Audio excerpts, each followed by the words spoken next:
this is my mum Andrea.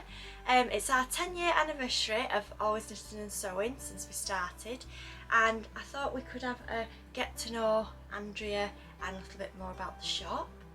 So Andrea, tell us a little bit about yourself and your past. We've obviously been here 10 years, but before that I had a history in nursing and midwifery, and I've been doing that for about 25 years in the NHS. Yeah. Decided to have a complete change. Yeah. So set up this company, you know, in a very small way. Yeah. Started while I was still working as a nurse, just out of our bedroom upstairs, Yeah. selling a few buttons and ribbons and a few fabrics. So yeah, that's how we got started, and that's my Brilliant, past, yeah, really. yeah. That's where I came from. Yeah. Oh, fantastic, brilliant. So what inspired you to start a sewing shop? Yeah, so well, I love knitting. So I'm a knitter, Yeah. and my mum is a sewer. Yeah. So as you know, Yeah, 'cause she's she's taught you, and also I've taught you to knit, haven't yeah, I? you have. And you've taught yourself to crochet, Yeah. which is amazing. So yeah, so as a family, we're big crafters, we're big sewers, knitters and whatever. So it was sort of a natural progression. The other thing that I liked about it was as well, we could bring people together in this, you know, I'm always going on about this sense of community. I love that, because I saw so much in my nursing where people weren't connected with each other. You know, we've lost a lot of our social areas like churches and things. Yeah. So it was really important to me that that was part of what we were doing. So like I say, I started really small, selling a few bits and bobs, and you know, people started to like it and started to buy things, and so we got bigger, and we moved into our garage then. So we had, as you remember probably, in our little garage. Yeah. So we had the bedroom, the garage, and then we moved into the living room and the dining room. And at that point, my husband said, "No, this has got to stop. We need to move out." Yeah, we've got to buy somewhere. New. So we bought this property here, you know, which we've been in now for I think 7 or 8 years. Yeah. And initially we only had a couple of rooms filled up with fabric and things, and now we've sort of filled every room. Yeah, absolutely. Every room to its brim. So the sewing and knitting community is really important to you then. So you're saying about, you know, in your past career, it's important because people are not really communicating, and what's I mean, we're in a disconnected society in a lot of places, really, you know. I know there's a lot of groups out there that do get together, but you know, not everybody likes that, and not everybody can get to that. You know, we have a lot of older customers who can't always get out, so it was just to bring them together, really, to get support online for each other, which is what we've done in our Facebook group. Yeah. Oh, absolutely. You know, they all get, you know, support. They all support each other, and it's amazing seeing the conversations. If somebody's stuck with, you know, how to put a zip in or whatever, they get help from the other people. Yeah. Oh, that's fantastic. So so we've got about, I don't know, about 30,000, over 30,000 people in our Facebook group.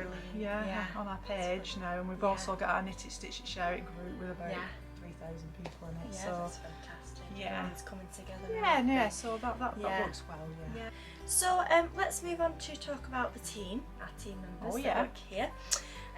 So now we have quite a few team members here at the shop. Would you be able to tell us a little bit more about them and what they do in the day-to-day?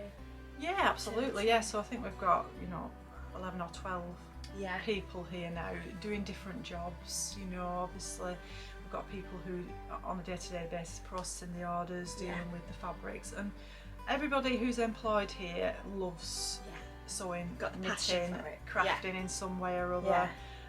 So we've got this whole pool of knowledge, you know, it's fantastic, that we can go back to, and you know, our customer service team, who's headed up by Donna, with Andrea and Deb. You know, they're there on the phone. If you need any help, they're there to help. So they've got this huge amount of knowledge, you know, that people can ring up and ask for advice and help with.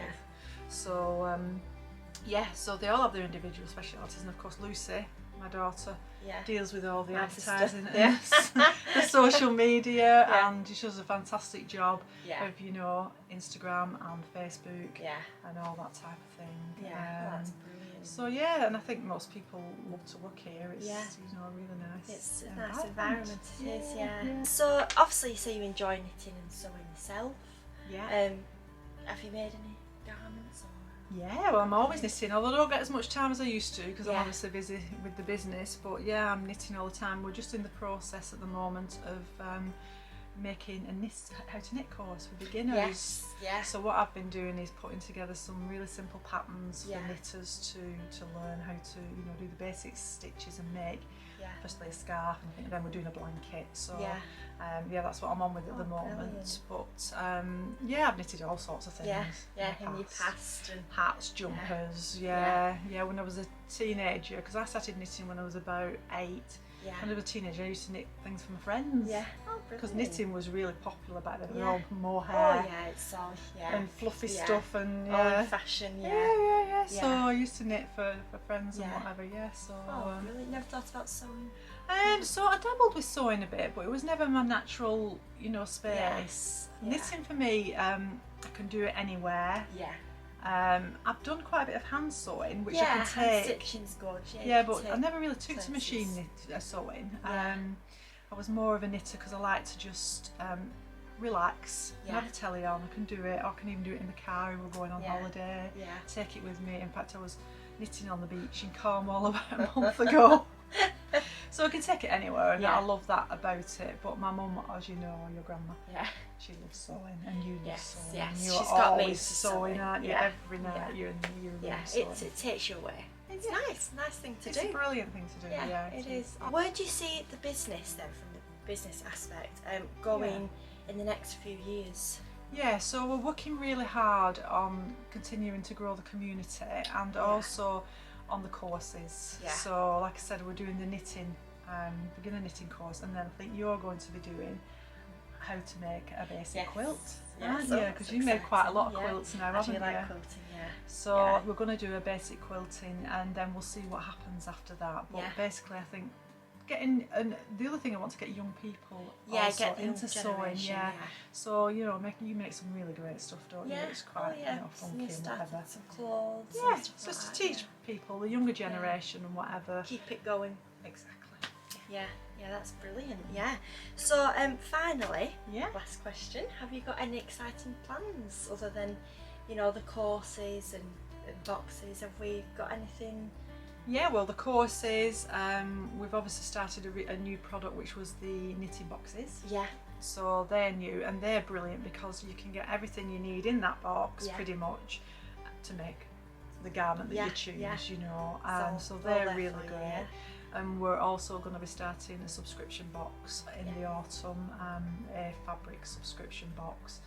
So we're really excited about that. That's really good. I think that'll be a really good thing. So we've got lots of things underway. Oh, brilliant. We're busy. Yes, we're always busy. We're never not busy here. So I think that's everything. All my questions.